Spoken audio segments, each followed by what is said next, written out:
Thank you very much for those nice remarks. I've had for years, especially press and others, how do you get along with Mitch McConnell? It's obviously not very good. And everybody, he and I understand our relationship. We're both lawyers. I've been to court lots of times, over 100 jury trials. And when I would go to those trials, I had really fixed on my opponent. How could he feel that way about an issue? He's wrong on the law, he's wrong on the facts, and we're going to take care of this in court.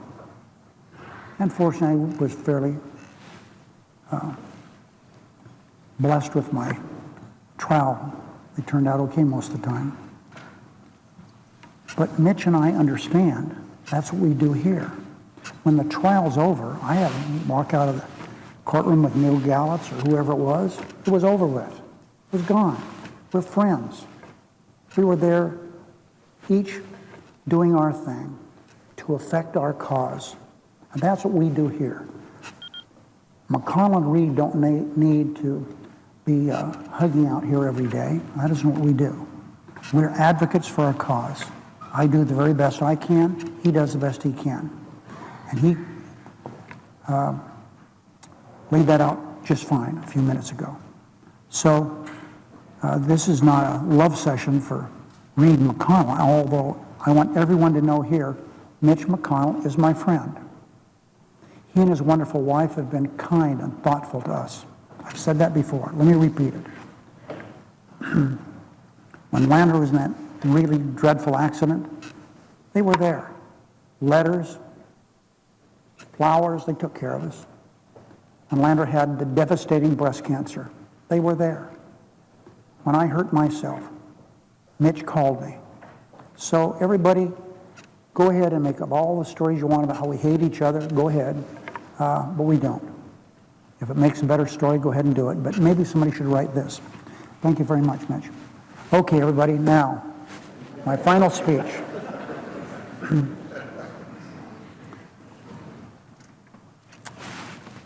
History of Searchlight starts this way, the first paragraph of that book. Searchlight is like many Nevada towns and cities. It would never have come to be had gold not been discovered. Situated on rocky, windy, and arid terrain without artesian well or surface water of any kind, the place we call Searchlight was not a gathering spot for Indian or animal. Searchlight. It's a long ways from Searchlight to the United States Senate. I grew up during World War II in Searchlight.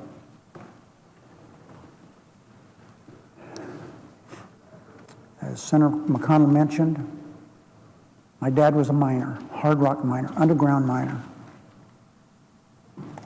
But work wasn't very good in Searchlight. The mines during World War II were especially gone all over America, but especially in Nevada. There were a few things that went on after the war, promotions, and he would work, and sometimes they would pay him, sometimes with bad checks that would bounce. Sometimes they wouldn't pay him, they would just leave. My mom worked really hard. We had this old Maytag washer. Lines were outside. She worked really hard. Searchlight was about 250 people then. It had seen its better days. Searchlight was discovered in 1898. Gold was discovered. And for 15 or 18 years, it was a booming, booming town. It was one of the most modern cities in all of Nevada. It had electricity, turn of the century electricity, telegraph, telephones. It had a fire station, fire trucks, had roads with signs on them designating the name of the street. It had a railroad. When I grew up, that was all gone. Searchlight, as I said, was 250 people. So you may ask, how did my mother work so hard in a town where there was 250 people? We had at that time no mines, but 13 brothels at one time in Searchlight. 13, not over the time, but one time. The biggest was the El Rey Club.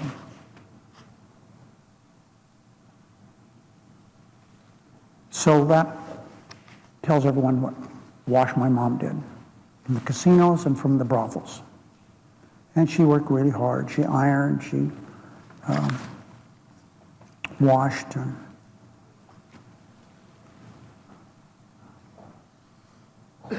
as I look back on my growing up in Searchlight, I never felt during the time I was a boy that I was deprived of anything. I never went hungry. Sometimes we didn't have, I guess, what my mom wanted, but we were fine. But as I look back, it wasn't that good, I guess. We had no inside toilet. We had a toilet outside. You had to walk about 50 yards to that. My dad didn't want it close to the house. And we had a good time even with that. My poor mother, wonderful woman she was. My younger brother and I, she sometimes, just to be funny, she would go to the toilet, which had tin walls, it was made out of tin, and we would throw rocks at that. And, "Let me out," she would say. Didn't sound like much fun, but it was fun at the time.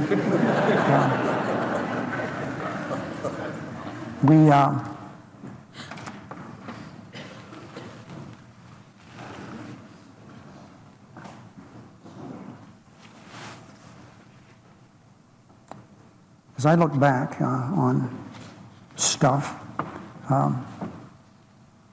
when I started elementary school, there was one teacher for grades 1 through 4, and then another teacher for grade 5 through 8. But when I got to the 5th grade, there was not enough. Weren't enough students for 2 teachers.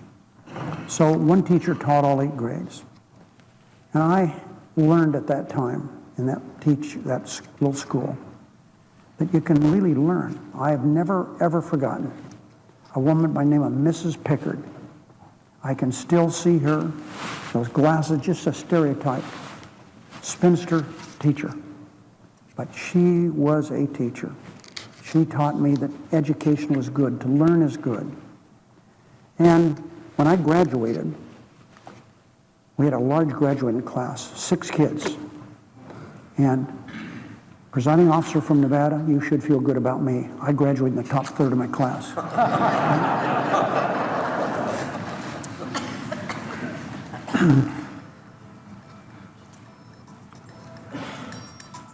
My parents did the best they could.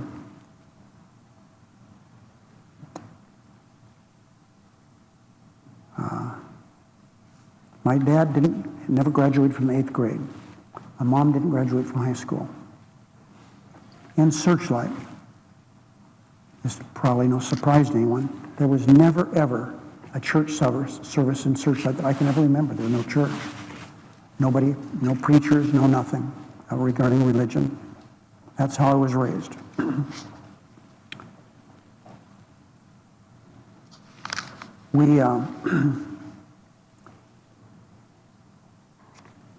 My brother and I were born in our houses. There was no hospital. That had long since gone.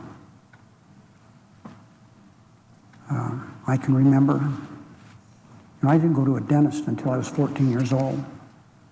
But I was fortunate. I was born with nice teeth, especially on the top. The bottoms aren't so good. But rarely have I had a cavity of any kind. Just fortunate in that regard. We didn't go to doctors. It was a rare occasion. There was no one to go to. I can remember my father having such a bad toothache. I watched him pull a tooth with a pair of scissors, a pair of pliers. My mother was hit in the face with a softball when she was a young woman in Searchlight, and it ruined her teeth. As I was growing up, I saw her teeth disappear. A few, a few less, and finally no teeth. My mom had no teeth. My brother was riding his bicycle and slid on the dirt, broke his leg. Never went to the doctor. I can remember, as it were, 10 minutes ago, my brother Larry on that bed, couldn't touch the bed, it hurt him so much. But it healed. The bottom part of one leg is bent, but it heals. It healed. I can remember once a TB wagon came through Searchlight, the only time I remember. There was, people had tuberculosis, TB. I remember Con Hudgens had TB. I don't remember who else. You know, we had miners over there that had silicosis, some of them, my dad included. My mom had one of those tests. She went in a big truck and had her chest x-rayed. I guess that's what they did. And a few weeks later, she got a postcard that said her test was positive, that she should go see a doctor. Never went to see a doctor. And I worried about that so much. I can't imagine how my mother must have felt. But obviously it was a false positive. But think about that. Never went to the doctor. They told you have tuberculosis.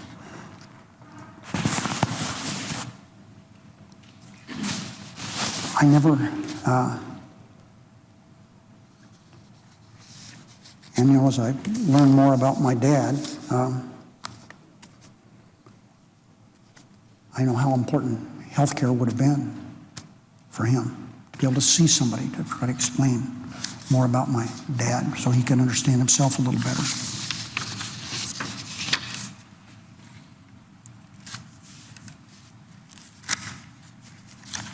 So I haven't done,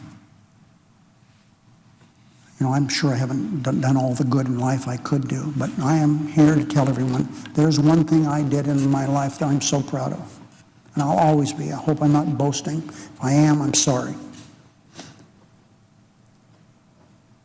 I worked long hours in a service station. As Mitch indicated, there was no high school in Searchlight, so I went to school in Henderson, Nevada. And I worked in a standard station. I worked really hard, long hours. I took all the hours they would give me. I saved up enough money. I had $250. I was going to buy my mother some teeth. And I went to a man. He was a big shot. Named a school after him. He's on the school board in Las Vegas. He married this beautiful woman from Searchlight. I went to him. Never met him before, but Dr. Smith, here's who I am. His name was J.D. Smith. I said, I want to buy my mother some teeth. He said, I don't do credit here. He insulted me.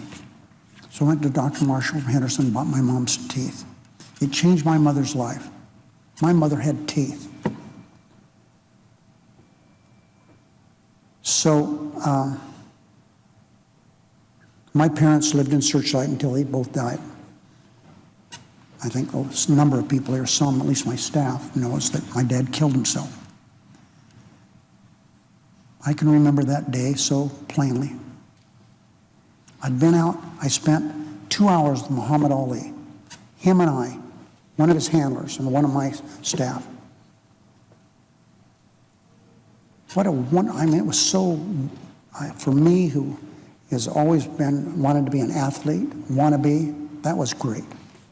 Some of you know I fought, but you know, he was in a different world than me. But he was nice, he was generous with his time, and so much fun.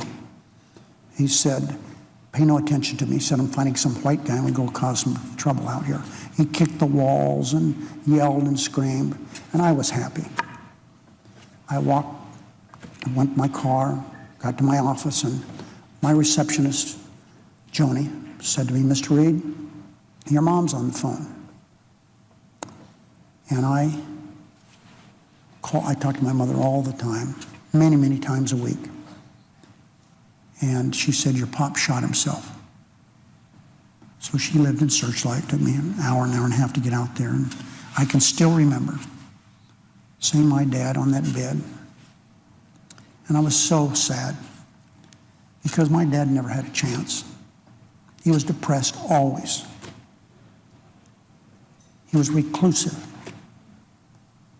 You know, I did things.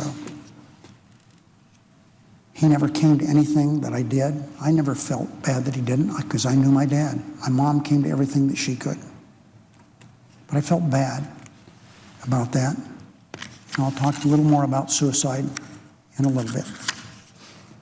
But I think everyone can understand a little bit of why I've been such an avid supporter of Obamacare, health care.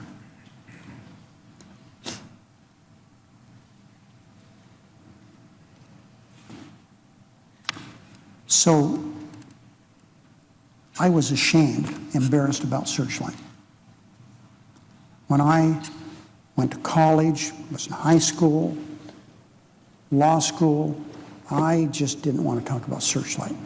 I was kind of embarrassed about it. I mean, look, it's kind of a crummy place. I didn't show people pictures of my home. So,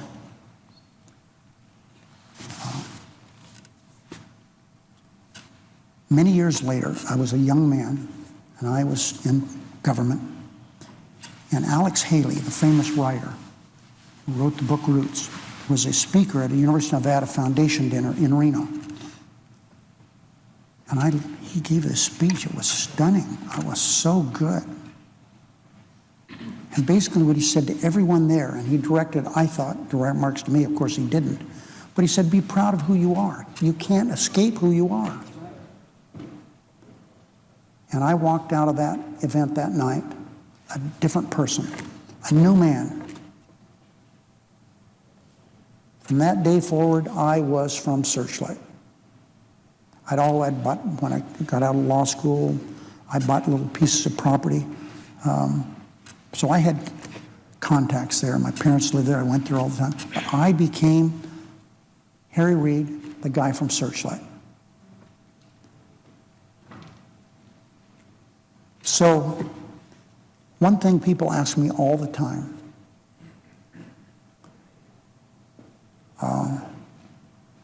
you've done okay. Tell me what you think are the important aspects, especially young people ask all the time. Young is a relative term. What would you recommend? What do you think was your way to success? And I tell them all the same thing.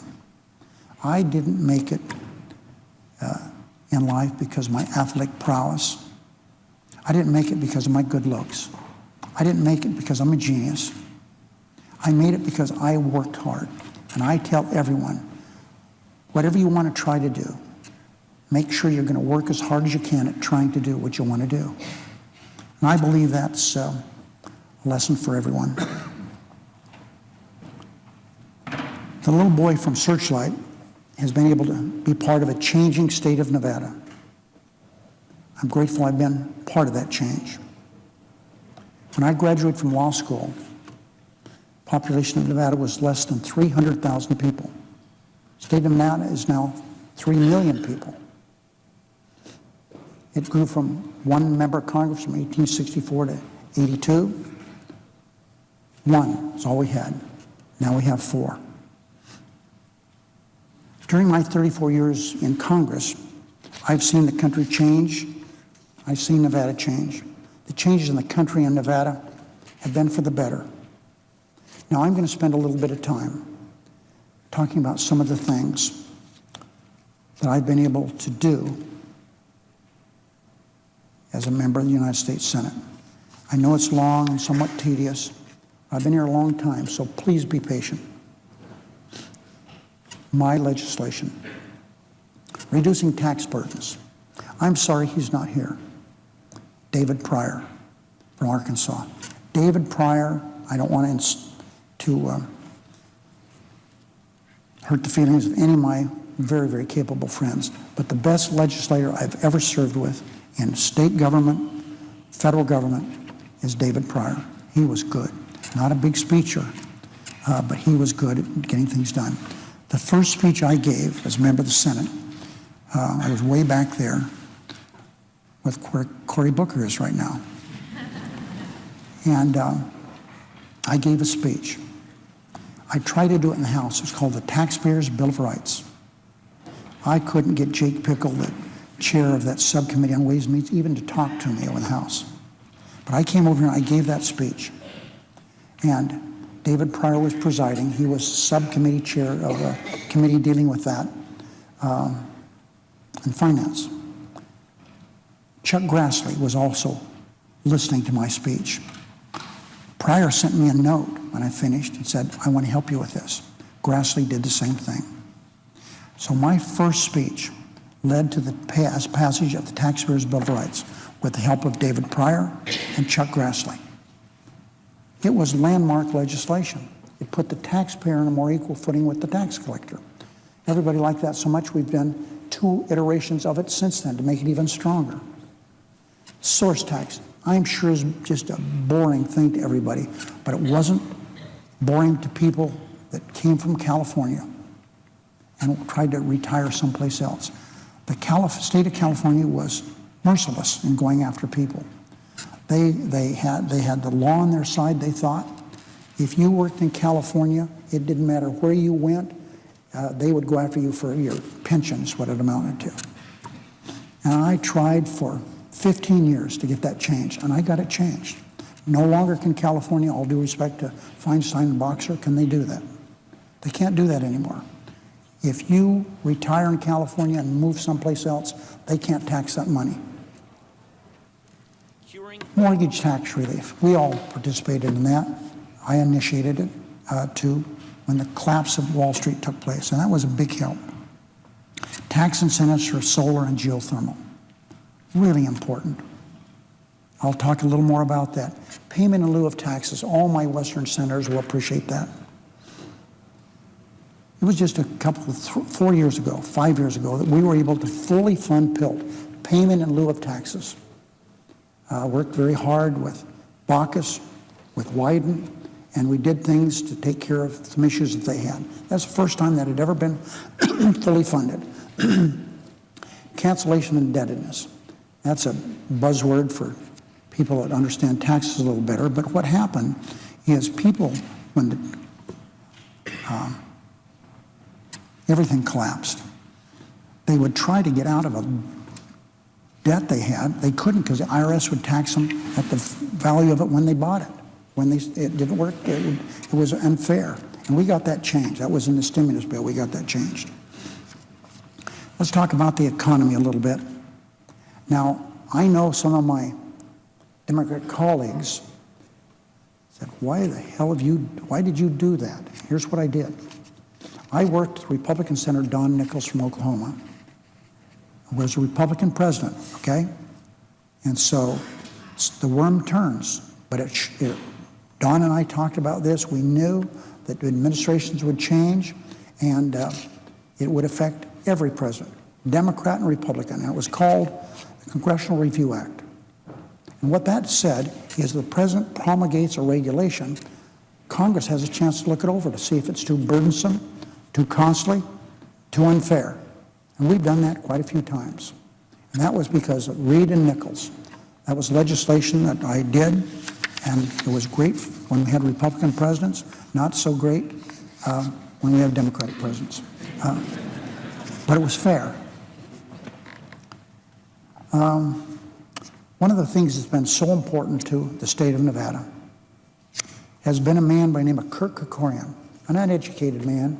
He flew over the North Atlantic during World War II, ferrying planes to England at great personal sacrifice to himself.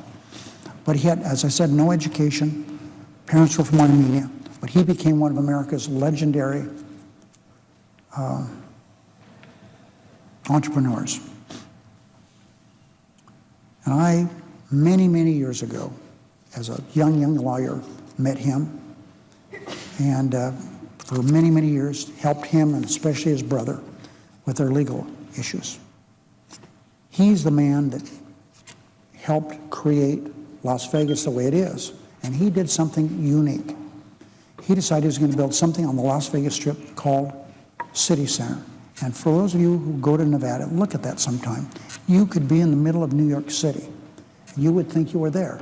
This is a magnificent operation. Well, it started before the recession. They were desperate to get it finished. More than 10,000 people worked on that project. I would drive by there and count the cranes. 25, 30 cranes at one time there doing that work. Well, I interceded in that.